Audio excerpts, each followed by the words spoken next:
శిష్యుల నిరాదరణ.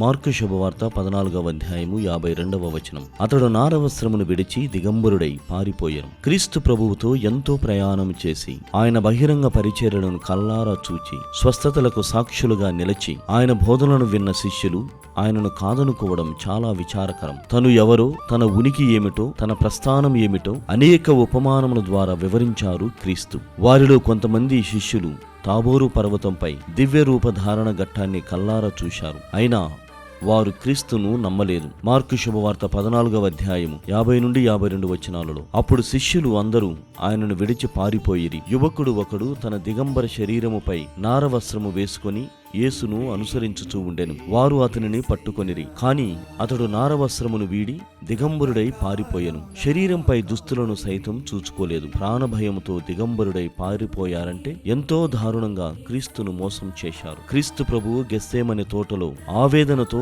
శత్రువులకు అప్పగింపబడుతుంటే తోడుగా ఉండవలసిన శిష్యులు పారిపోయారు. వ్యక్తిగతంగా కొందరు శిష్యులు ప్రగల్భాలు పలికారు. తోమా గారు, చావవలసి వస్తే రండు, మనము ఆయనతో మరణిద్దామన్నారు. పేతురు గారు, అందరూ నిన్ను విడిచినా నేను నిన్ను విడవనన్నారు. యూదా స్వయంగా ఆయనను అప్పగిస్తున్నాడు. క్రీస్తు ప్రభువు తన శిష్యులను ప్రేమించాడు, సేవ చేశాడు, ఆహారమిచ్చారు, పాదాలను కడిగారు, తుఫాను నుండి కాపాడారు. పరిసయ్యుల వాదనలకు తన వారి పక్షమున నిలిచాడు. పేతురును నీటి మునకు నుండి రక్షించాడు. కానీ చివరికి ఎవరూ కనిపించలేదు. మన వ్యాధులలో, బాధలలో, ఆర్థిక, మానసిక, భౌతిక అవస్థలలో ఎవరూ కానరారు. అలాంటి సమయంలో ఒంటరిగా క్రీస్తు మనకు తోడుగా, నిజ స్నేహితుడిగా ఉంటారని విశ్వసించు.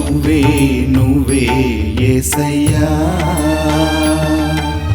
కలకాలం నా కాపరివి. నువ్వే యేసయ్యా, కలకాలం నా ఊపిరివి.